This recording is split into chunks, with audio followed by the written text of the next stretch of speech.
Si gusta, señorita Denise, ¿usted lo puede pasar? Claro, doctor, buen día. Sí, buen día, señorita. Sí lo recibió en el correo, ¿no?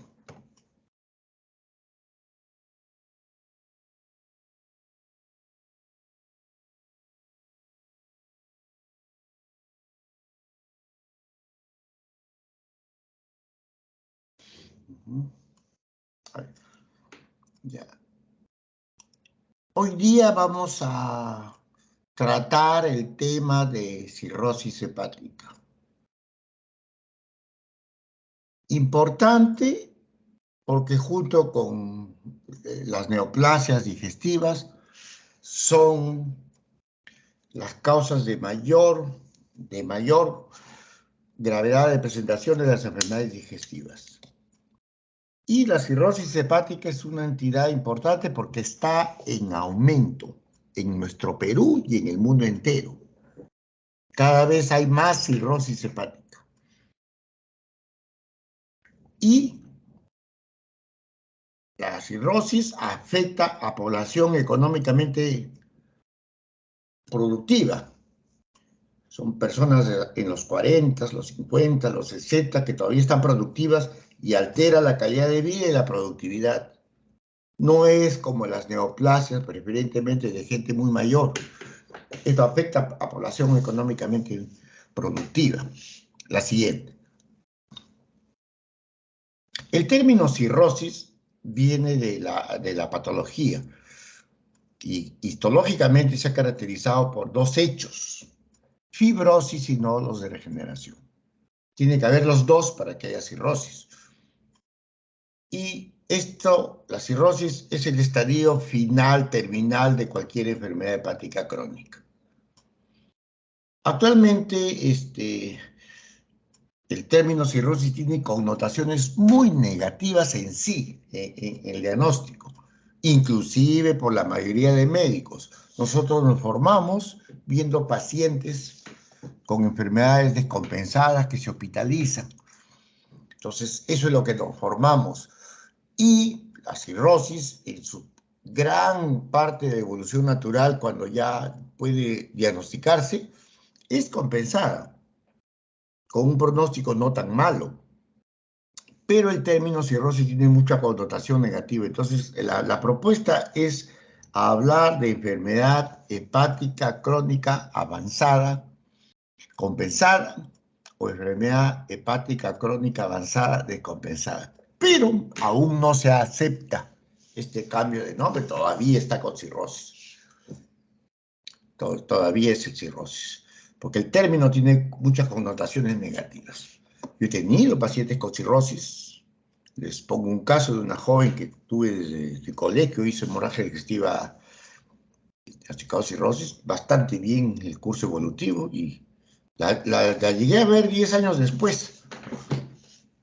Y su vida era un calvario. Hasta los médicos le decían: ¿qué cosa te han dicho que tienes cirrosis? No, ya estarías muerta. Así, con esa falta de criterio, de sentido común, las personas, inclusive los médicos, ¿no?, le decían. La siguiente. Entonces, cirrosis viene del griego kirros, que significa amarillo dorado. Entonces, en A y B ven la estructura normal del hígado, que se describe clásicamente como rojo vinoso, la estructura normal, y en C y D el aspecto macroscópico de una cirrosis con nódulos de diverso tamaño y tejido fibrótico. Y en la microscopía, nódulos de regeneración. Acá está el colágeno marcado de azul, de diverso tamaño. La siguiente. ¿Cuáles son las etiologías de la cirrosis? Diversos agentes dañan el hígado y el final es común, que es la cirrosis. Número 1, dependiendo de cada país, tenemos hepatitis virales B, C y D. Entonces, las hepatitis virales conllevan a cirrosis. Entonces, ¿en qué país predomina? Depende del país. Si hablamos en el Asia, la mayoría son por virus de hepatitis. En Europa, Estados Unidos, la mayoría son por alcohol. En Latinoamérica, la mayoría son por alcohol. Alcohol es la segunda causa importante, y la llamada esteatohepatitis no alcohólica, que también se está buscando cambiar el nombre por enfermedad metabólica grasa del hígado, son las principales tres causas. Alcoholismo ha aumentado en el mundo entero. Si uno calcula los últimos años, por ejemplo, Estados Unidos se evaluó un año después de la pandemia, cuando hubo un cierto encierro, aunque ellos tuvieron un encierro de unos pocos meses, ¿no? Y después ya se normalizó. El alcoholismo subió 20 y tantos %. La venta de licores, 20 y tantos %. Entonces, alcoholismo, y en general ya desde antes el alcohol está aumentando.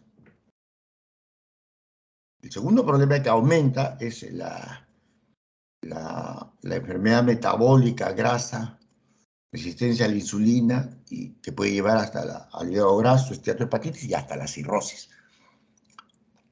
Las tres primeras son las principales causas. Entre las tres primeras, virus, alcohol y la enfermedad metabólica, es más del 90% de la cirrosis. Después tenemos medicamentos, muchos medicamentos. Algunos son hepatotóxicos directos y la mayoría de forma idiopática, a veces se presenta de forma esporádica.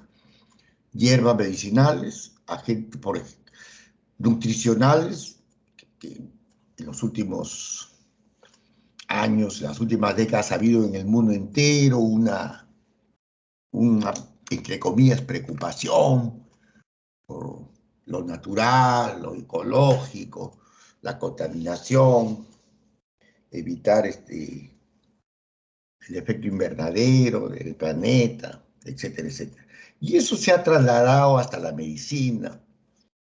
Hay gente que quiere lo natural, lo bueno, y la naturaleza tiene cosas muy buenas y cosas que no son buenas. Pretender que las hierbas medicinales, los productos naturales son benéficos siempre, eso es completamente erróneo. ¿Pueden ser benéficos? Sí, claro. Tenemos ancestralmente, ¿no? Por ejemplo, la quinina, que sirve para el paludismo, pues derivado último que todavía se usa es la cloroquina. Eso es de la época de los incas. Pero es tóxico en determinadas dosis y con determinadas situaciones. También es tóxico. Entonces, por ejemplo, puse abortos, etcétera, etcétera. Entonces, tenemos otro producto, por ejemplo, natural, la vincristina, que se usa para las leucemias y los linfomas linfocíticos. La leucemia, la vincristina, que se saca de una planta, es profundamente neurotóxico. Entonces, lo natural puede ser bueno, pero también puede tener efectos colaterales. Por ejemplo, algo que la gente consume mucho, el té verde, es hepatotóxico, por ejemplo.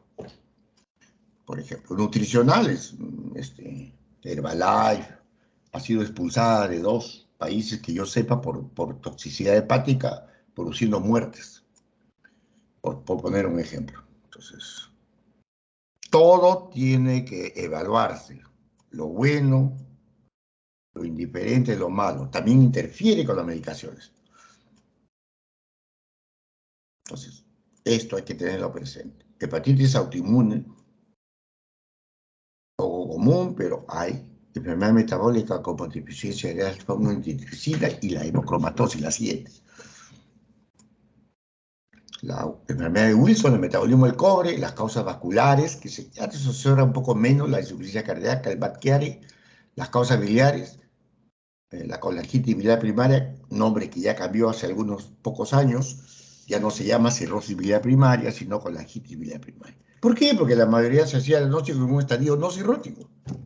Pero como la enfermedad se llamaba cirrosis biliar primaria, se le dijo cirrosis biliar primaria.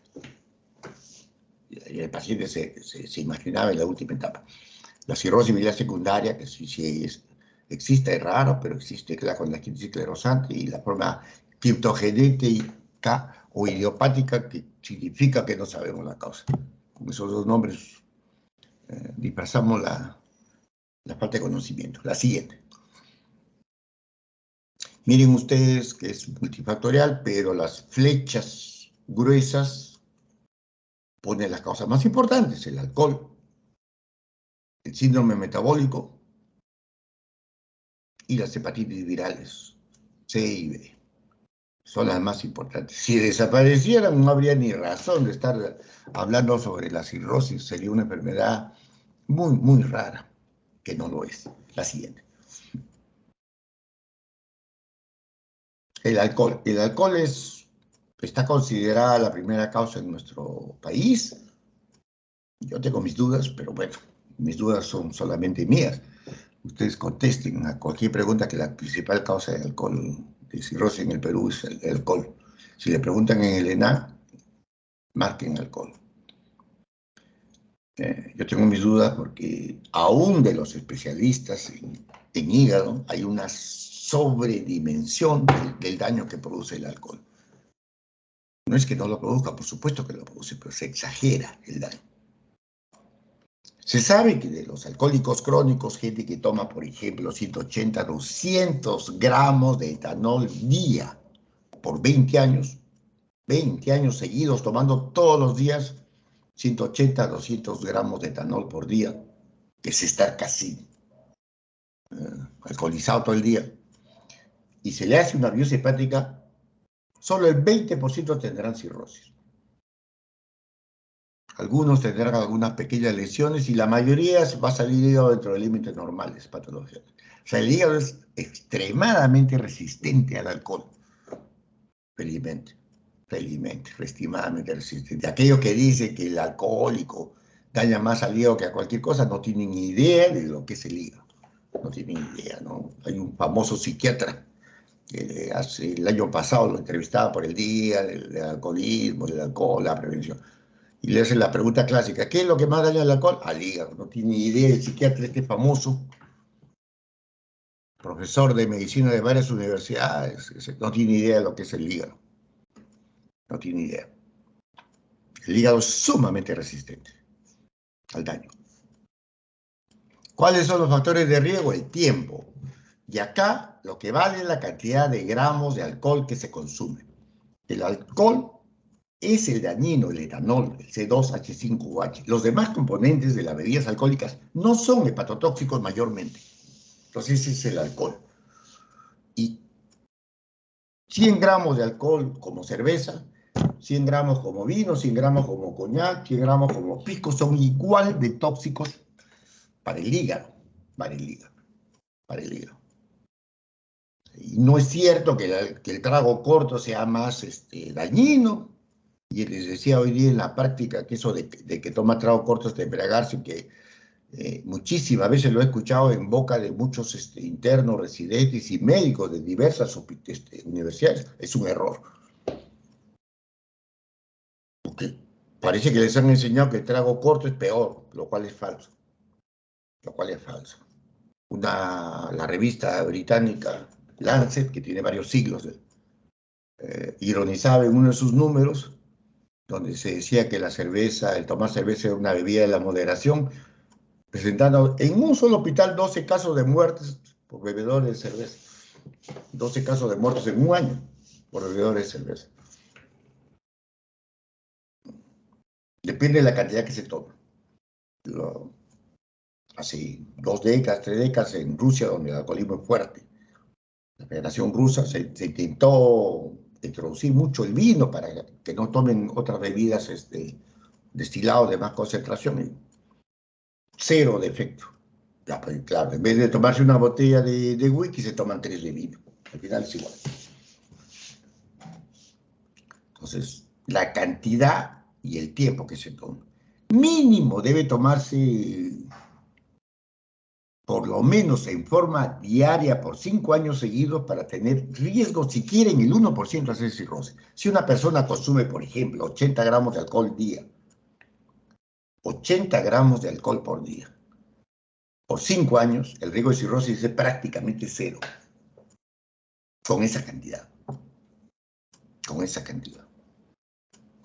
Entonces, obesidad, Y el otro extremo, la desnutrición severa, son factores de riesgo. Por supuesto que la genética, cada vez más, el avance de la genómica ha venido a determinar cantidad del efecto que tiene la genética.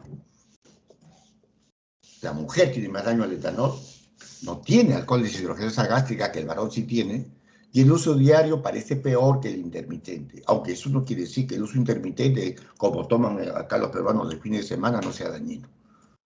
Por supuesto que lo es. La siguiente.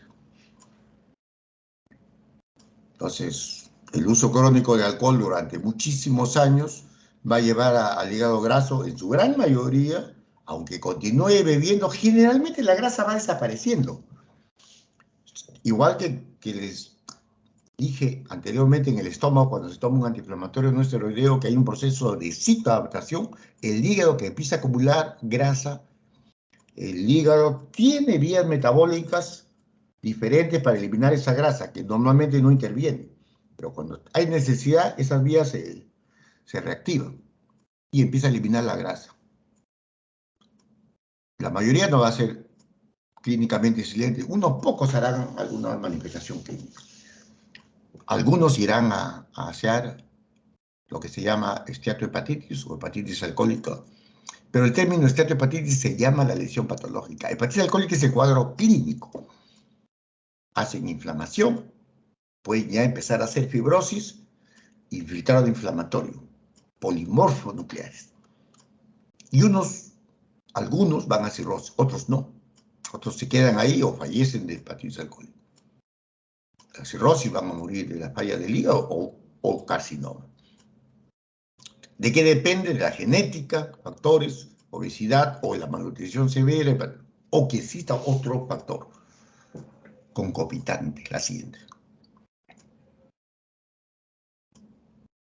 Las manifestaciones de la cirrosis, básicamente la mayoría son por hipertensión portal. Y la clave en la hipertensión portal es la activación de una serie de células que están en el lóbulo hepático, en los sinusoides, y estos cambios van a desencadenar los eventos moleculares iniciales. El cirrótico tiene, número 1, hipomotilidad intestinal. Número 2, eso hace que proliferen las bacterias en el tracto digestivo alto. Número 3, ahora se ha demostrado que hay profundos cambios en el microbioma del intestino del cirrótico. Y esos eventos, hipomotilidad, proliferación de bacterias y cambios en el tipo de bacterias, van a producir translocación bacteriana. Bacterias del tubo digestivo básicamente gram negativos, y toxinas y endotoxinas y otros factores y otras moléculas pasan por la circulación espláncnica hacia el hígado. Todas estas toxinas, endotoxinas, bacterias, van a producir una serie de cambios en las células de Kupffer, la siguiente, en las células del sinusoide y en las células estrelladas. Entonces, miren, un paciente normal tiene una microbiota intestinal normal. En los pacientes cirróticos hay una disbiosis, alteraciones de la microbiota, y aparecen no solo bacterias positivas, sino negativas, patógenos, y una serie de otros metabolitos y metabolitos intermedios. ¿Qué produce esto? Antibióticos que se usen por gusto, la disminución del flujo de la bile que se observa en la cirrosis, disminución de la motilidad de la cirrosis, disminución del pH gástrico, por eso es que al cirrótico no se le debe estar dando omeprazol por gusto. Se le debe estar dando solo cuando es muy necesario y por el término necesario. Y la baja de inmunidad que sugiere la cirrosis. Todo eso hace que se produzca translocación de bacterias y de una serie de mediadores químicos. Translocación. La siguiente. Todo esto llega al sinusoide, células de Ito, células endoteliales, células de Kupffer. La siguiente. Esto es normal, esto va a pasar. Hay injuria, todo esto llega, activa las células estrelladas que empiezan a depositar colágeno. Normalmente no existe colágeno. estas células adquieren capacidad contráctil y empiezan a formar colágeno. Las células endoteliales pierden sus fenestras o ventanas, se hacen impermeables y se activan las células de Kupffer que también van a secretar unos serie de factores. O sea, todo esto lleva a la génesis de hipertensión portal inicial. La siguiente. La hipertensión portal, medida como se mide fisiológicamente, tiene de 3 a 5 milímetros de mercurio. Eso es lo normal. Por encima de 5 es hipertensión portal. La siguiente. Pero no tiene ninguna significancia clínica. Por encima de 5 es hipertensión. Y no va a producir todos estos efectos anatómicos y funcionales con significado clínico solo a partir de 10. La siguiente. Ya se va a producir los cambios, pero son asintomáticos. La siguiente. Solo cuando pasa de 10 se habla de hipertensión portal clínicamente significativa. De 5 a 10 hay hipertensión portal, pero no tiene ninguna manifestación clínica.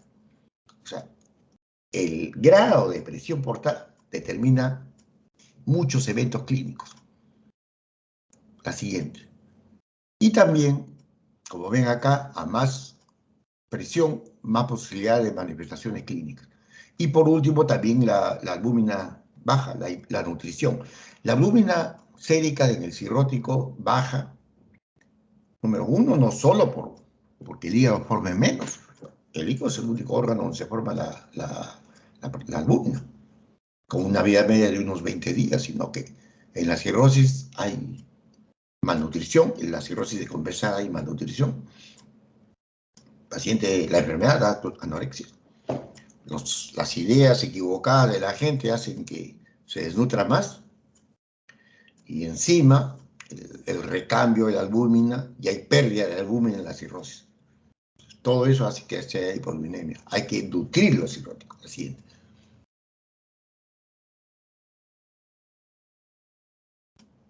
Entonces, la presión portal va a determinar la clínica. La meta es, si no está tratada, este paso va a ser rápido. Como ven, cuando ya pasa de 10 hipertensión portal clínicamente significa que van a formarse varices, va a empezar la retención de sodio, esto va a llevar a dilatación de las varices, ascitis, y cuando pasa de 12 usualmente ya hay ruptura de las varices. Nuestro objetivo es tratar y frenar esto. ¿Se puede? Sí. Inclusive si uno detecta y se puede tratar la causa o quitar el factor causal, se puede haber en los estadios iniciales, claro está, regresión de la cirrosis, que antes se consideraba que eso no existía. La siguiente. Entonces, la hipertensión portal, que es el centro, se produce por aumento de flujo o por aumento de la resistencia. El aumento de la resistencia en el hígado se produce por cambios funcionales, hasta un tercio es por cambios funcionales, contracción. Y ahí se trata farmacológicamente. Y por supuesto, la fibrosis son los cambios estructurales. Esta hipertensión portal va a llevar a vasodilatación esplácnica y sistémica. Hay aumento del óxido nítrico. Y conforme avanza la cirrosis, conforme va avanzando este problema y conforme avanza la hipertensión portal, va a haber vasodilatación. Esa vasodilatación hace que el organismo en sus sensores piense que le falta volumen y presión y desencadena los sistemas renina, angiotensina, aldosterona, adrenalina, noradrenalina, interviene el sistema de hormona antidiurética y retiene agua y sodio, que no compensa, sino que se encharca con edemas y ascitis. Y esto va a formar después las colaterales que dan consecuencias clínicas como las varices. La siguiente.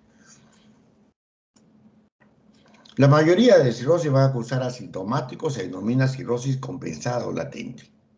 Y los sintomáticos dan mayormente por falla hepática o por hipertensión portal. La siguiente. Mínimo. Bueno, esta es una, lo que se llama telangiectasia, araña vacular, que es una proliferación arteriolar que se observa por aumento del estradiol. En la cirrosis hay hiperestrogenismo, pero también se ha visto últimamente que hay alteración de los factores vasculares de crecimiento, que también induce eso. No es 100% patognomónico de la cirrosis se puede observar en una mujer en la etapa de la adolescencia y la pubertad. Y también se ha descrito en el embarazo, igual que las palmas hepáticas, por los cambios hormonales de la gestante. No es patognomónico, pero todo esto es útil en el contexto clínico. La siguiente. Entonces, en el estadio compensado puede durar 12 o más años.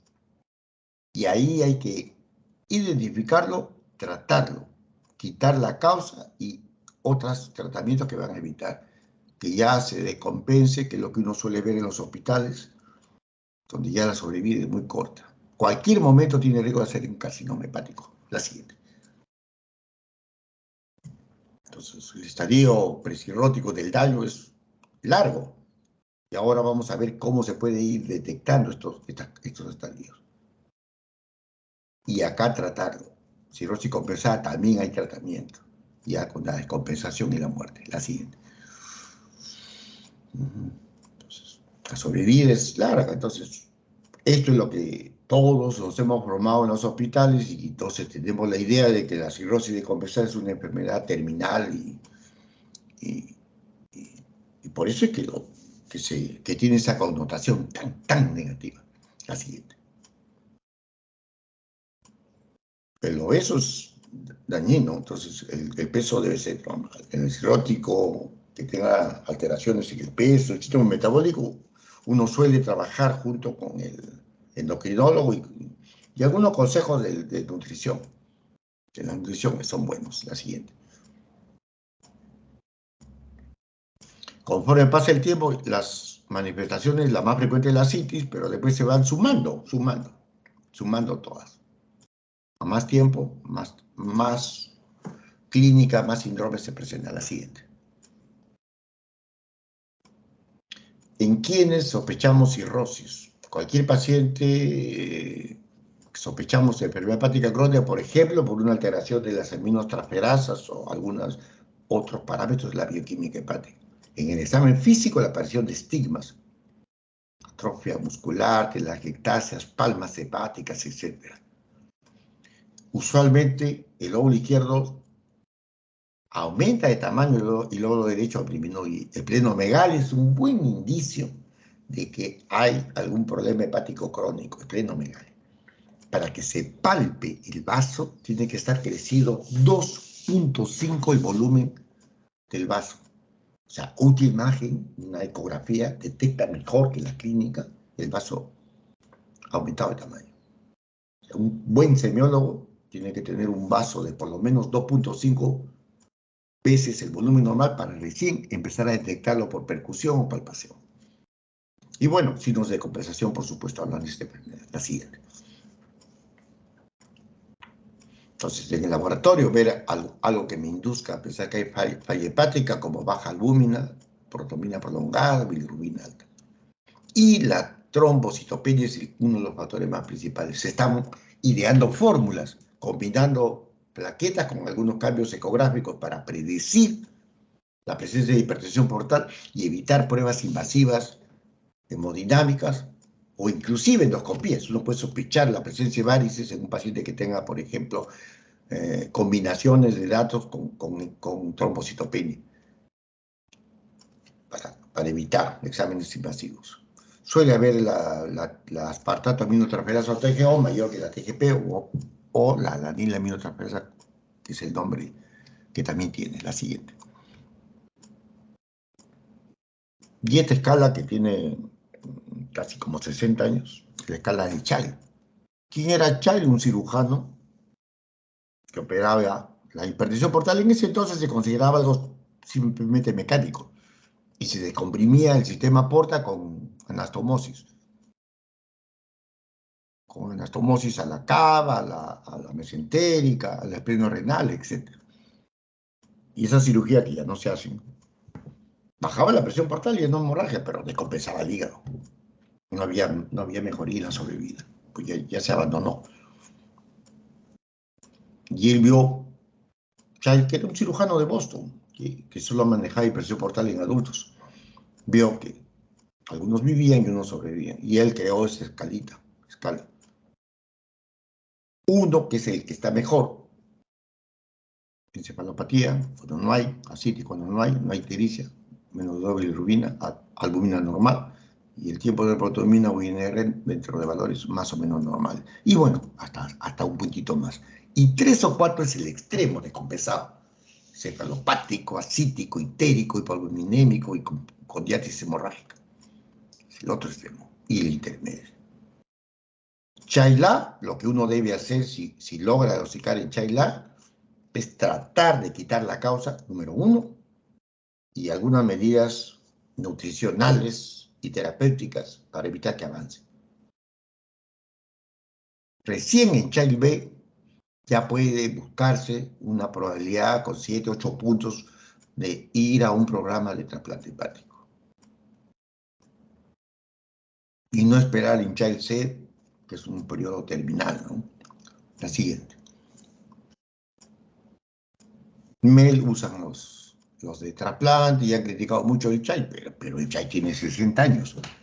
Y si ustedes agarran los textos 2022 que hay de enfermedades hepáticas y enfermedades digestivas, Child se sigue usando.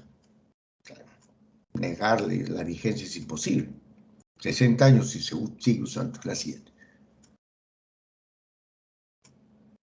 Ya actualmente ya no es necesaria como antes, que a todos le hacemos biopsia hepática. Inclusive, ni siquiera para entrar a evaluar en un programa de trasplante. La siguiente. ¿Y qué cosa ha reemplazado a la biopsia hepática? ¿Qué ha reemplazado? Dos cosas han reemplazado. Los llamados fibrotest, que son combinaciones, fórmulas combinadas de pruebas bioquímicas que pronostican que va a haber fibrosis, y lo mejor, y se hace en el Perú, es el FibroScan o la fibroelastografía. Ustedes pueden hacer, ¿qué cosa es eso? Se pasa una onda a través del hígado y se ve, cuando es normal tiene un valor, y cuando eso cambia ese valor, se indica que hay fibrosis. Entonces uno puede, y hay ahora normas, determinados valores, predecir la presencia ya de fibrosis para el manejo del paciente. Entonces actualmente eso, el FibroScan que hay en el Perú, pacientes que tengan ustedes por el CIS, el AISA tiene FibroScan y ustedes lo pueden enviar en el CIS, y el CIS gratuitamente les pueden hacer. Seguro Social, por supuesto, que tiene las Fuerzas Armadas también, particularmente también, en vez de biopsia. Yo antes era el biopsiador, pero bueno, ahora es todo diferente. Entonces, esto es el manejo de la cirrosis en general. Lo principal, virus B, virus C, etanol, esteatohepatitis no alcohólica y otras causas, pero lo principal están acá. Otras causas, sobre todo la obesidad, todo esto, hígado graso, etc. Entonces, hepatitis B se puede tratar con antivirales. Hepatitis C también se puede tratar. El etanol tienen que mandarlo al paciente a un programa de tratamiento de etanol. El paciente no deje el etanol porque usted lo asuste. El 80 y tanto por ciento va a seguir tomando si usted no lo trata. A eso tienen que tratar generalmente con apoyo de la familia, grupos interdisciplinarios donde hay psiquiatras, psicólogos, asistentes sociales, etcétera, para aconsejarlo. Si no desean eso, Alcohólicos Anónimos también funciona, tiene su porcentaje de éxito. Y para los que creen en eso, los evangélicos, por ejemplo, tienen su porcentaje de éxito. La gente que es evangélica y cree en esas cosas, pero funciona. Tiene cierta respuesta. Entonces, tiene que tratarse. No basta con asustarlo, no, te vas a morir. Eso no sirve. Y si hepatitis, lo que yo suelo hacer es mandarlo a los especialistas, al endocrinólogo, etc. Y él verá, inclusive, se puede llegar a hacer ya cirugía bariátrica si el caso lo necesitara. Y otros casos, ¿no? Entonces, primero tratar la causa, siempre tratar la causa. Ya, ese es básico. Otros mecanismos para evitar todo este proceso que hemos hablado, la translocación bacteriana, la inflamación. En la cirrosis hay inflamación crónica. Es un estado inflamatorio. Los cambios hemodinámicos y la disfunción inmune asociada a la cirrosis. En castellano serían las letras al revés. Disfunción inmune asociada a la cirrosis. todas estas cosas, para evitar el avance. Y ya luego viene las descompensaciones, donde ya el problema se desencadena hasta el trasplante hepático, la siguiente. Entonces, el concepto era que la congestión portal era la causante, y hacíamos los chunks, ortocava, mesocava, el pleno renal, etc. Pero, bajaba la presión, ya no sangraba, pero se morían igual en el mismo tiempo, ya por otras cosas. Hacíamos taponamiento y esclerosis. Tampoco pues exageran, ¿no? Dice que paracentesis, como si no hubiera habido diuréticos. Claro que había diuréticos, y usamos diuréticos. Pero también usamos paracentesis. De los 80 hasta los 2005, el concepto de la vasodilatación esplánica en la entrada, en el armamentario del propanolol y otros bloqueadores no selectivos, otros beta-bloqueadores, vasopresina, isomatostatina y los TIPS. Y en los últimos 15 a 20 años ya se sabe estos conceptos actuales de cambios estructurales y cambios dinámicos. Y se puede tratar con medicamentos. Y han entrado fuerte dos cosas que felizmente son fáciles de usar y están hasta en medicamentos genéricos. Ustedes en el Perú tienen carvedilol genérico, lo venden en todo sitio. Es un hipotensor, lo venden en todo sitio. Es un beta bloqueador que los cardiólogos usan hace más de una década. Así que no hay ningún problema en obtenerlo. Se vende genérico. Y la simvastatina, que tiene efectos antiinflamatorios. Baja la presión portal. Se puede prever y actúan, estas cosas actúan en alcoholismo, en obesidad, en hepatitis virales crónicas. Actúan en todo el campo. Y son cosas simples que están disponibles. Ahora han cambiado los chunks portales intempáticos que lo pone el radiólogo, stent de esófago y esto que es un aparatito que se mete por radiología intervencionista. La siguiente. Entonces, se puede actuar varias cosas. Beta bloqueadores. El beta bloqueador mejora a los pacientes y mejora también la citis de los pacientes. Y mejora el carvedilol que el propanolol. ¿Cuánto se usa de carvedilol? Viene genérico de tabletas de 25, se empieza con un cuarto de tableta, 6.25 de carvedilol. No hay ningún problema, bien tolerado. Estatina se usa la simvastatina, 20 miligramos, hay genéricos. Al principio, si el paciente está compensado, se puede usar hasta 40. Si está muy descompensado, puede entrar a 20. Estatinas. El miedo que da rabdomiolisis y dolores musculares parece que ha sido exagerado. La translocación bacteriana, usar basado en el uso de antimicrobianos como norfloxacino o rifaximina. Y intervenciones que no están basadas en antibióticos, probióticos, absorbentes de carbón oral, hay en el Perú, eucarbón, barato, etc. Betobloqueadores mejora, la translocación bacteriana también. O sea, tienen un montón de mecanismos.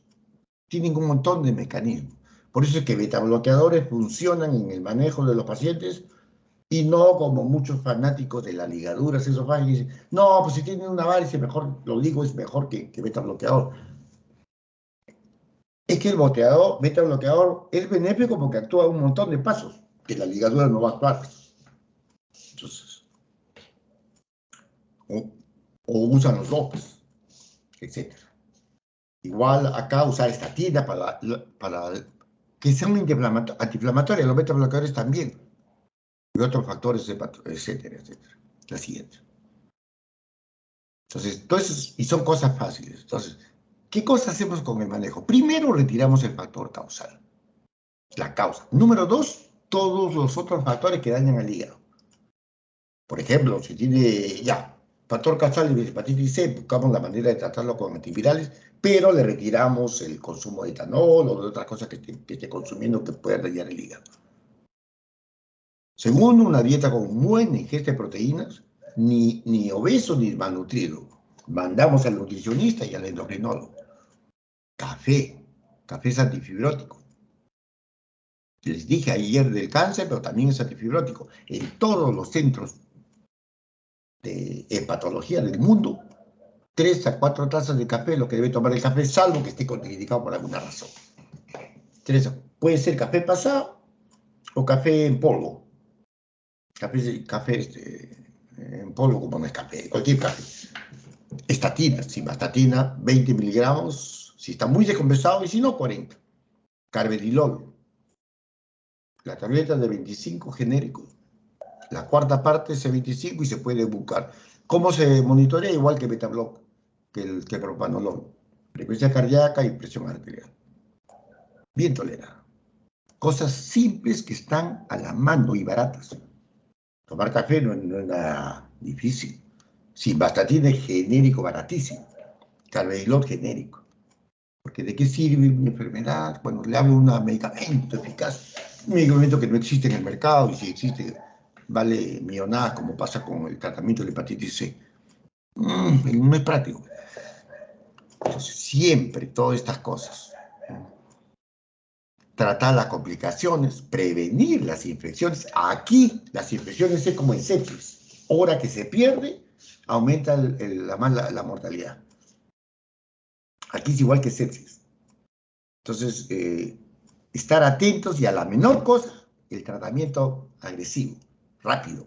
Se pierde horas y se pierde y aumenta, empeora el pronóstico en horas de evolución, como la sepsis. Profilaxis antibiótica en algunos casos como hemorragia digestiva, peritonitis, bacteriana, espontánea, etc. No olvidarse el hepatocarcinoma, que en nuestro medio ya les dije que hasta 8% por lo menos, siempre un ultrasonido cada 6 meses. Y siempre el paciente tiene derecho a saber si ya está en un estadio final, que existe el trasplante hepático. Yo a los pacientes les hago que se igual que a los nefrólogos, que se aseguren y que, bueno, el que tiene el mejor programa de trasplante hepático es el Almenara, que vayan al Seguro Social, que es el único que hace trasplante hepático.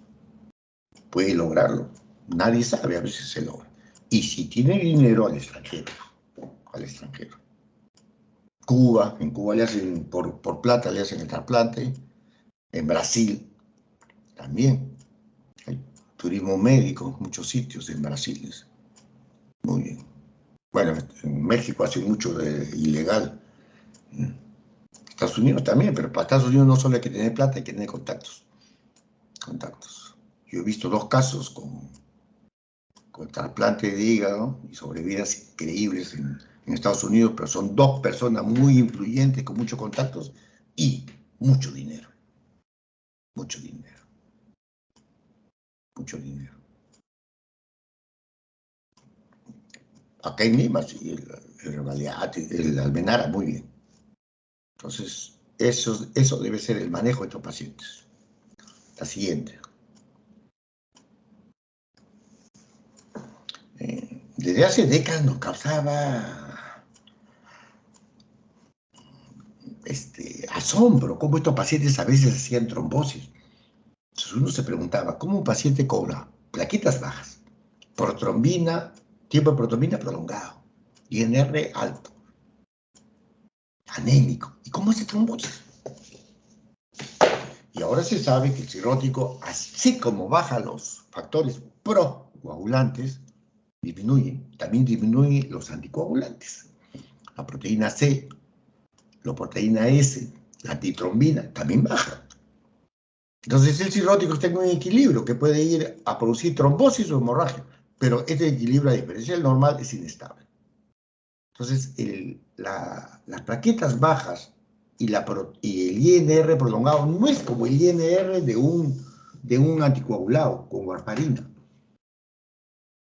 No es. y un INR de 1.8, 2, uno le puede hacer, como decía en la mañana, una paracentesis, una aguja y no pasa nada. No pasa nada.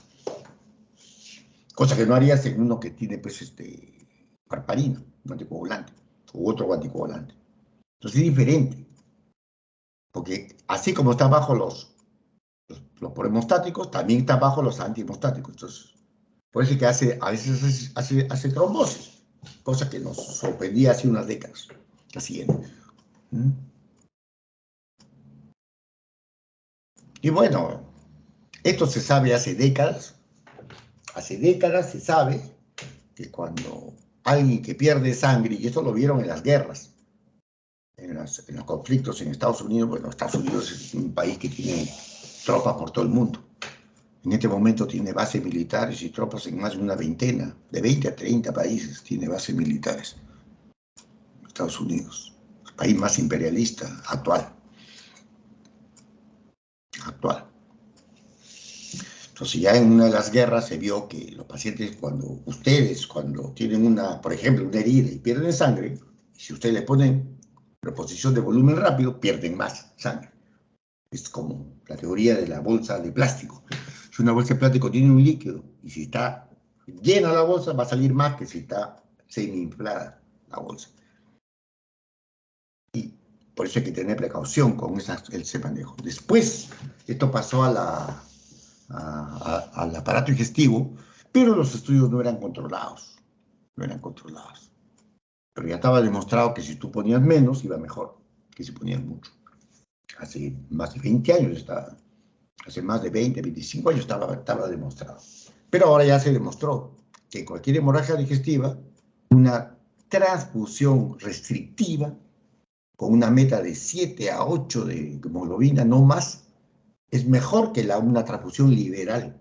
Como antes yo he visto cómo se hacían en las clínicas, a todo el mundo lo ponían 10. Bueno, nosotros nunca lo hemos hecho, no porque en esa época supiéramos, sino porque no, siempre tratamos a gente pobre, gente sin recursos. Pero ahora se sabe que también en el cirrótico hay que hacer una transfusión restrictiva. Porque no solo es que no se necesita, sino que falla más y se mueren más si usted le da mucha sangre. La siguiente. Ahora vamos a hablar algo sobre la esteatohepatitis, el hígado graso, alcohólico y no alcohólico. La siguiente. El hígado graso es una lesión que tiene múltiples etiologías y que puede ser hígado graso solo o hígado graso con componente inflamatorio como la esteatohepatitis o llegar ya a la cirrosis. Los dos tipos principales son alcohol y no alcohólico. La siguiente. El hígado graso por alcohol puede ser por medicamentos, nutricionales, etcétera, etcétera. La siguiente.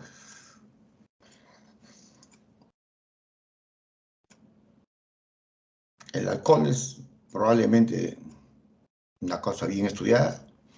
Mire cómo el hígado graso depende. Si tiene un índice de masa corporal normal y no es bebedor, la posibilidad de tener grasa en el hígado es pequeña y muy leve. Peso normal, pero bebedor, aumenta. Obeso, aumenta. Y las dos cosas aumentan. Todo en el hígado es fácil porque todo se suma. Si hay dos factores, los dos son los responsables. No hay que definir cuál es mejor, cuál es el responsable. Los dos. Fácil de decidir. La siguiente. Entonces, la hepatitis alcohólica es cuando la esteatohepatitis alcohólica da cuadro clínico. Da cuadro clínico. Típicamente es un paciente que bebe unos 10, 15 años, 20 años fuertemente y que en las últimas semanas o meses empezó a tomar todos los días por alguna razón. Hasta que para porque empieza a hacer náuseas, vómitos, empieza a ponerse histérico, malestar y para por eso. Esa es típicamente la historia que uno ve. La anorexia, la fiebre que puede ser hasta 40, ictericia, hepatomegalia dolorosa. El hígado crece por inflamación y crece por la grasa y todo eso. Parece una infección porque da fiebre alta y puede dar leucocitosis. El diagnóstico diferencial con problemas infecciosos. Pues un piocolecisto de repente tiene, puede ser una colangitis o puede tener un absceso del hígado. Se puede ya ver hipertensión portal y siempre aumenta la TGO o aspartato sobre la TGP, usualmente 2 a 3, leucocitosis. Si uno lo trata, ya hay un porcentaje que inclusive pueden ir a cirrosis aunque deje de beber. Pero si continúan bebiendo, la mayoría va a terminar cirrosis. No todos, pero la mayoría va a terminar. La siguiente. La mortalidad es severísima. Y hay una serie de factores que se han determinado para ver. No vale la pena que memoricen, hay varios factores. Es la siguiente. En esta etapa no vale la pena, la siguiente. Y lo que yo les digo, ¿no? El alcohol es el que hace daño. Y cuando ustedes leen patología de este tipo, van a ver que, por ejemplo, dicen que en un varón 2 a 3 bebidas al día no es muy riesgosa. Hay médicos que cuestionan esto. Y que la mujer 1 a 2 bebidas al día. ¿Y qué cosa es una bebida estándar?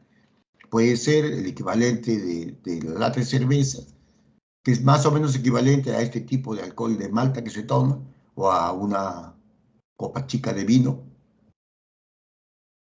o una copa de whisky, tequila, qué sé yo. Y son equivalentes. Y a eso le llaman bebida.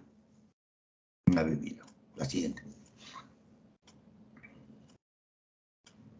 Y acá ven el efecto de la genética. Se ha determinado en poblaciones cuál es el riesgo genético en un grupo grande de gente que bebe alcohol y determinando los genotipos, etcétera, del hígado saludable y alelos de riesgo que le va a dar un score de riesgo genético. Y se ha visto que los que tienen algunos de estos, hacen 3 veces más probabilidad de llegar a la cirrosis bebiendo lo mismo, los demás factores lo mismo que los que no tienen esto. 3 veces más. Me hace recordar, hace 30 años venía un chileno hepatólogo que tenía un libro sobre hígado y alcohol. Y él decía, pues, era un excelente bebedor de vino. Como chileno. Chile tiene bastantes vinos muy buenos. Y él decía, el vino no hace daño al hígado, sino que algunos hígados son malos para el vino. Y bueno, acá hay gente bebedora que nunca hace nada de cirrosis. Los que tienen este factor genético, para que vean ustedes la variación. Y cuando es diabético, y más el factor genético, 10 veces más probabilidad de hacer cirrosis. Ya no solo por 3, sino por 10. Como con una enfermedad concomitante como la diabetes, más el riesgo genético, disminuye. O sea, para que vean la importancia de la genética. La siguiente. Entonces, hígado saludable se bebe, casi todos van a ir a hacer grasa. Pero, aunque continúe bebiendo, en la mayoría se elimina. Se elimina. Pero en algunos van a hacer un cuadro de esteatohepatitis que cuando tiene síntomas, el cuadro clínico va a ser lo que se llama hipertensión alcohólica. Es la clínica. Y acá se puede pasar a cirrosis, etcétera, todo esto, o carcinoma. Como ven, depende del hábito del alcohol, pero también de la genética y otros factores de riesgo concomitantes que se suman al hígado. La siguiente.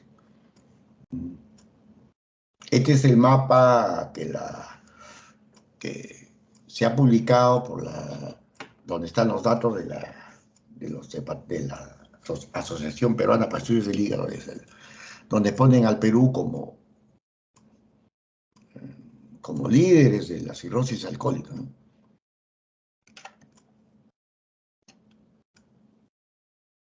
No, como líderes. Yo pienso que esto es una exageración, pero esa es mi opinión, no tiene valor significativo, ¿no? Es imposible que tengamos más cirrosis alcohólica que Brasil, que Argentina, o que Chile, es imposible. Imposible. Pero bueno, esto es lo que está publicado, y si le preguntan a ustedes en un examen, sí, la causa más común de cirrosis, alcohol. Si le preguntan en el ENAM, alcohol. Siguiente. Se exagera. Miren ustedes, este es el consumo de pacientes adultos de litros de alcohol absoluto, transformado alcohol absoluto por año. El país que tiene más cirrosis alcohólica en Europa es Francia, y el consumo por vino. Este es el consumo de alcohol, nada de tipo de licor, alcohol. Portugal, Austria, Italia, Argentina, Bélgica. Miren, Argentina, consumen cantidad de vino. Pero no aparece en consumo de licor. O sea, no es que no se consume, pero se consume mucho menos que en Argentina. Entonces, por eso es que yo dudo del cuadro anterior, pero bueno, no, mi opinión no tiene valor, porque en la Asociación de Enfermedades del Hígado me acuerdo que el fundador me decía, pues usted tiene que ir, pues Oscar me decía, usted tiene que ir. Y como no voy, yo tengo la culpa, pero no voy, entonces no tengo. Alguien me dijo que no tengo derecho a criticar porque en las reuniones de la asociación no voy. Entonces, si uno va, pues da su opinión. Si no va, mala suerte. La siguiente. Entonces ya contesten alcohol. Y acá está el consumo de alcohol. Por país. Miren, Argentina.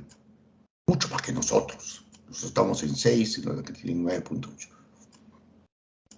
¿Cómo vamos a tener más si te consumimos menos? No. Ya esto se divide por sexos, hombre y varón y mujer. No entra en la cabeza. Chile consume más que nosotros. Chile consume más. Estados Unidos, por supuesto, más que nosotros. Etcétera. Uruguay también son bebedores de vino. Pero bueno, ese mapa está ahí, está internacionalmente puesto y punto. Eso se contesta. La siguiente. Con mis copias, ya las dudas son cuestión mía. Tratamiento, retirada del alcohol, nutrición básico. Corticoides se puede usar en algunos casos selectos, pero mucho problema porque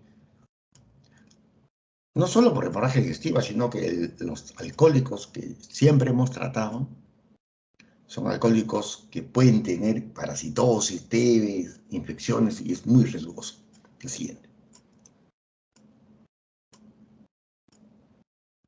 El hígado graso, la llamada hígado graso no alcohólico, va a ir del hígado graso simple con gota gruesa a la esteatohepatitis, a la cirrosis y puede terminar en cáncer. La siguiente. Hígado graso simple, gota gruesa. Gota gruesa es de buen pronóstico y las gotas de gota fina es de pésimo pronóstico. Por ejemplo, el hígado graso del embarazo, que es una entidad que van a ver cuando hagan patología obstétrica. Por ejemplo, el síndrome de Reye pediatría que van a ver, que es un esteatosis microvesicular, pésimo pronóstico, alta mortalidad. En cambio, los de gota gruesa, como se ve en el obeso o en esta entidad, son bastante. El pronóstico no es tan serio pues, como lo que hablamos de gota pequeña. La siguiente. Puede haber esteatohepatitis similar a la de alcohol, pero que no toma alcohol. La siguiente. Puede llegar a la cirrosis, la siguiente, o al cáncer. Depende, también, todo esto depende no solo de los factores próximos, sino que también hay genéticamente determinados pacientes que son progresores lentos y otros que tienen progresores más rápidos. Y acá hay factores genéticos y otros cofactores. Como digo, el avance de la genómica es brutal, brutal. Por ejemplo, en el COVID se demostraron que pacientes que tenían genes neandertales tenían 3 veces más de hacer enfermedad severa y entrar a ventilador y UCI que los que no tenían genes neandertales. Entonces, en este caso era negativo tener esos genes. En VIH es al revés, los genes neandertales protegen. ¿Qué permite a los hombres del Himalaya, de Nepal, vivir a 5.000, 6.000 metros de altura y no hacer la patología que se observa acá? El mal de altura, la hipertensión pulmonar de la altura, el mal de altura crónico, la enfermedad de Monge en el Perú. que ellos tienen genes denisovanos, que les permite vivir a esas alturas sin hacer ninguna repercusión que acá sí tienen los habitantes del Ande en el Perú. El mal de montaña crónico. Interesante, ¿no? Ahora con la farmacodinamia y perdón, con la genómica y el estudio de los genes cambia todo. Cambia todo. Cambia todo. La siguiente. Y miren ustedes cómo va a llegar a una enfermedad, evitar qué factores, la edad, la diabetes, obesidad, síndrome metabólico, hay que hacer, o se puede hacer un test farmacológico, pero mejor, una elastografía transitoria que se llama un elastograma, o si no, FibroScan, para evitar y detectarlo. Se puede detectar en esos estadios con FibroScan. Ya no, evitamos la biopsia hepática. La siguiente. Esto es el peor, la obesidad abdominal. No quiere decir que la obesidad periférica no sea dañina, pero la obesidad abdominal central o androgénica es la peor. Es la que se asocia a resistencia a la insulina, la que se asocia a diabetes, la que se asocia a hígado graso, a cirrosis, la que se asocia más a enfermedad vascular cardíaca. La que más se asocia. No quiere decir que la otra obesidad, la que predomina en mujeres, que es la obesidad periférica, que son brazos, nalgas, piernas, menos que barriga, no sea dañina, pero este es peor. Esos son patrones. No tiene nada que ver que toma cerveza y adefesios, no tiene nada que ver. No, que la barriga chelera, que chelera y tonterías. El siguiente. En este síndrome metabólico, las citoquinas proinflamatorias aumentan, la peor es el factor tumoral, y las antiinflamatorias disminuyen. La siguiente. Factores de riesgo de edad, obeso, diabetes. La siguiente. Miren cómo un abusador de alcohol, una hepatitis C o B crónica tiene un riesgo de cirrosis como los diabéticos antiguos, que tienen años de diabetes. Años de diabetes. Y los obesos que sometidos a bypass, que como ya les dije, se hacen a veces biopsia para determinar el daño hepático, también tienen ese riesgo. La siguiente. En mi época, a mí nadie me dijo que la diabetes era tan dañino al hígado. Bueno, ya yo llevaba endocrino con la justa, se había creo que descubierto insulina. Entonces, el factor de tumoral, el malo aumenta y la hiponequina, que es el bueno, antiinflamatorio baja. Y esto puede llevar a este problema. La siguiente, señorita. Pero este estado, el síndrome metabólico, es un estado inflamatorio crónico. Recuerdan, en la pandemia decían que los pacientes obesos iban peor porque hay un estado inflamatorio que empeoraba todo el cuadro. Y esto va a llevar a la injuria. La siguiente. Pero la mayoría hay una respuesta saludable, la gran mayoría, con aumento de hiponequina y no hacen mayor daño. Van a la reparación, la mayoría, las siguientes. Y solo algunos van a una respuesta desfavorable de la cirrosis. Felizmente que esta respuesta es menos frecuente. La siguiente.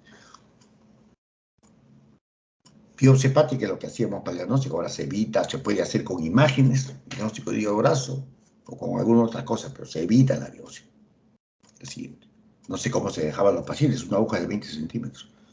Tratamiento de la pérdida de peso. Endocrinólogo, de ser necesaria hasta cirugía. Evitar cualquier otro tóxico al hígado. Vitamina E, ciertas mejorías, droga por glutatión, etc. Y algunas otras drogas que usan los endocrinólogos y para esto.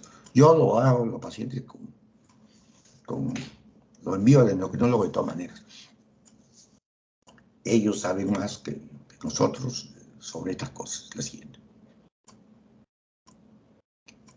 No, pues esto sí lo puse porque me llamó la atención. Este es un estudio de este año, que es una revisión de toda la literatura, es una revisión sistemática y metaanálisis de toda la literatura que se ha hecho desde el año 85 hasta la actualidad.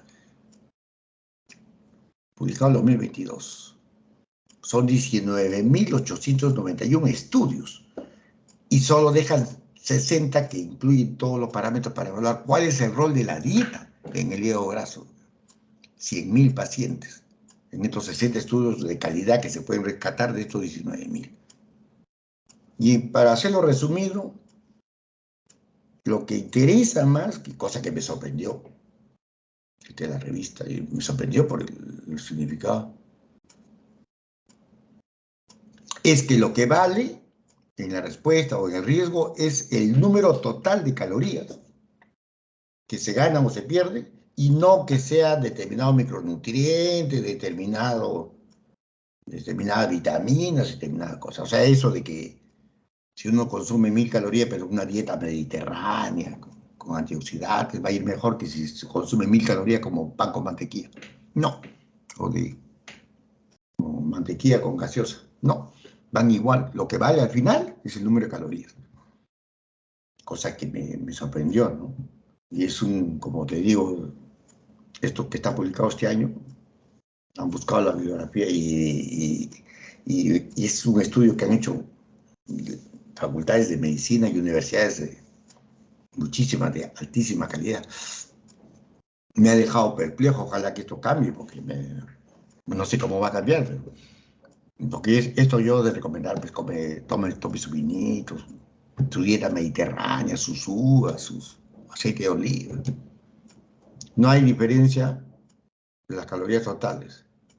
Ningún nutriente para que sea esto. Me sorprendió la siguiente. Y miren ustedes, ¿cuánto hay de hígado graso? Oscurito, etc. Entonces, Sudamérica tiene un montón, y Perú tiene. Contra eso, pues, que, como les decía yo, piensa que el peruano es malnutrido, no tiene grasa. En Perú la obesidad más bien es la norma en la gente pobre. En todos nuestros países la obesidad es muy alta. Y miren cómo tenemos hígado graso en el Perú. Esteatohepatitis, más que en Europa. Europa dice que por su buena dieta, la dieta mediterránea que yo les acabo de cuestionar. Bueno, África, sobre todo África Central, es otra cosa. Es otro problema. Miren ustedes. Entonces, no es cierto, pero lo que yo les comenté, no, que el colega es un trome, pero que no conoce los sitios pobres de Perú, pensaba que solamente los ricos son obesos. Eso es falso. Más bien los pobres son más obesos. Así. Creo que es la última. Gracias. ¿Alguna pregunta? ¿Alguna pregunta? Doctor, una pregunta. Dígame. Sí, respecto a la biopsia, ¿se realiza en todos los casos o es que... No, ahora ya se evita. Yo soy una persona que he sido biopsiador, biopsiado cientos de casos, y reconozco que muchas veces yo me defiendo diciendo que era por criterio académico, pero no necesarios. Muchas veces no era necesario. No me ha pasado nunca ningún caso mortal en mis cientos que he tenido, pero eso no justifica hacer un procedimiento invasivo. La biopsia hepática es una aguja de cerca de 20 centímetros que se mete al hígado, con el paciente despierto. Claro, le pone por otro lado la cabecita, pero no. Pero ahora se evita. Como le digo, lo incluye en el lista de trasplante hepático de cirrosis, sin biopsia ahora. Y use el FibroScan, que es mucho mejor que los llamados, esos combos de pruebas. El FibroScan es mejor. En los extremos, o sea, si el hígado está normal o el hígado está cirrótico, no falla. En el intermedio puede haber cierta sobreposición. Pero no. Yo comprendo, yo he hecho biopsias, pero no. Debe evitarse. Usted evite todo procedimiento invasivo, en general. Y si usted va a hacer un procedimiento invasivo, pregúntese, ¿va a cambiar el manejo del paciente?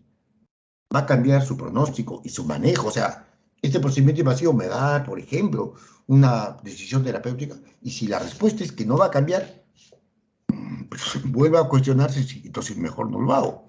Un procedimiento invasivo, si no va a cambiar nada. Entonces sería la clínica, el laboratorio y la imagen, ¿no? Claro, y el FibroScan. Cuando es posible, el FibroScan que le va a dar el grado de fibrosis y la probabilidad estadística de tener o no cirrosis. Y el FibroScan se hace en el Perú. Como le digo, ya se puede hacer por el MINSA, para los que tienen CIS, se puede hacer por el Seguro Social, por supuesto, etc. Y le van a dar en la tabla probabilidades, si hay o no hay. Es fácil en los extremos, hay cirrosis o está normal. En el intermedio, como siempre, todo en la vida, hay cierta superposición de datos. Pero lo pueden seguir al paciente. Lo manejan, lo tratan y lo siguen. Doctor, ¿y el paciente que ya está diagnosticado, cada cuánto tiempo se le hace su control para ver la progresión? Bueno, cuando está el paciente ambulatorio, el gran problema, si presentan, lo más común que presentan son edemas y ascitis, es la adherencia al tratamiento, porque lo básico es el sodio, bajarle el sodio. Y ustedes saben que comer sin sodio, pues, es horrible. Entonces, a veces preferible que coma un poquito a no darle estricto sin sodio, porque si no, el paciente no se va a nutrir, porque la comida es horrible. Entonces, preferible es darle un poquito de sal y agregarle diuréticos que no darle diuréticos porque no coma nada. Que no coma nada. Entonces, tienen que jugar eso y explicarle al paciente. Si puede que lo condimente con algo. Ahora, para disminuir la sal que se usa, ya venden en el mercado compuestos que tienen cloruro de sodio con cloruro de potasio, donde el cual ustedes tienen la mitad de los gramos de sodio en una cantidad, porque está con cloruro de potasio en una parte, para no darle tanto sin sabor al paciente. Es feo. Yo de tener eso le metería jipe para disimular lo insulso que es. Pero es difícil, hay que explicarlo, no es fácil, no es fácil. De todas maneras, aunque ya esté descompensado, llegó a un hospital, se beneficia de estatinas, está demostrado, es un medicamento simple, se beneficia de beta bloqueadores. Atentos a cualquier infección, rapidísimo se le trata. No se piensa ahí, pues. Se descompensan en un ratito. La descompensación más fácil es esta infección, es la más rápida, la que ocurre siempre. Entonces, rapidísimo hay que darles. Y siempre, si ya está mal, yo lo mando al seguro, le digo que se asegure. O si se aseguró que vaya. Y que vea la manera que lo pasen al mejor centro hepático y de trasplante de nuestro Perú, que es el Almenar, donde hacen el mayor número y el más tiempo de trasplantes salida al Almenar. Nunca subestimen al paciente, pregunten. Y si el paciente puede, se van a quedar sorprendidos. Yo he conocido gente en el hospital, Hipólito Unanue, que usted lo ve vestido humildemente. Y a veces yo sí, le voy a hacer una resonancia. Es un poco caro. ¿Cuánto cuesta? No sé qué, 600, 800. Bueno, no es tan caro. Me dice, estoy pagando letras de mi tráiler. Pago $6,000 mensuales. $6,000 mensuales paga usted de letras, sí. Se van a quedar con la boca abierta. Se van a quedar con la boca abierta. Nunca el prejuicio, ¿no? Juzgar antes de ver. Explíquenle, hay esto, no hay esto. Hay esto, bueno, vaya al seguro. Vaya al seguro. Asegúrese, como hacen los nefrólogos. Los nefrólogos, ¿qué hacen con las... Bueno, ahora tienen el CIS. Antes que no había más que diálisis en el seguro. Hacían que todo sea seguro y lo mandaban al seguro. Bueno, ahora algunos se realizan por el CIS. Entonces ya... Pero así es, pues. Total. El paciente tiene derecho a saber qué puede haber. Con toda la dificultad, pues tiene derecho. A veces usted no sabe, tiene posibilidades de llegar. De repente llega ahí y es paisano alguno de los doctores y a veces por ser paisano no me llegan a pasar. Nunca se sabe. No se prejuzga. Y explíquenle. A veces van al caso perdidos, que a veces tienen más plata que lo que uno piensa. Que aprendió a no juzgar a nadie, no prejuzgar a nadie. Entonces, la cirrosis no es solo pues tan deprimente. Y importancia porque está aumentando en el mundo, está aumentando en el Perú. Por eso es importante. Y las causas que lo producen, la obesidad, no se llega a combatir, es una pandemia severísima.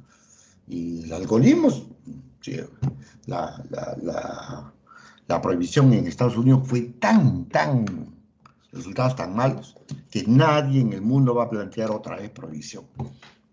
Los resultados fueron tremendos, lo único que consiguió es que el alcohol criminalice, ya los criminales empiezan a meterse con en el tráfico del alcohol. Entonces, no solucionó mayor cosa. Hay un estado que todavía que en Estados Unidos no vende alcohol. Y es gracioso porque cuando están en un avión y ustedes, aunque ahora ya están que no quieren dar mucho alcohol, antes de la pandemia algunos vuelos le daban. Pónganse que ustedes están en clase ejecutiva, primera. Si usted puede tomar el alcohol que desee. Pero es gracioso porque la aerolínea, mientras pasan si pasa la ruta por encima de ese estado, dejan de despachar, pasa del estado y ya lo vuelven a dar licor. De todos los estados hay uno que se mantiene sin licor. Así es, jóvenes. Bueno, jóvenes, les agradezco su paciencia. Espero que esto les sirva. Y como ya traté la cirrosis, mañana no sé si tienen alguna actividad, si alguno de los colegas doctores quiere algo, porque ya la clase de cáncer, que tampoco no hay mucho que hacer, ya se las di ayer. ¿Ok, jóvenes? Hasta luego, señorita Denise. Hasta luego, jóvenes. Hasta luego, doctora.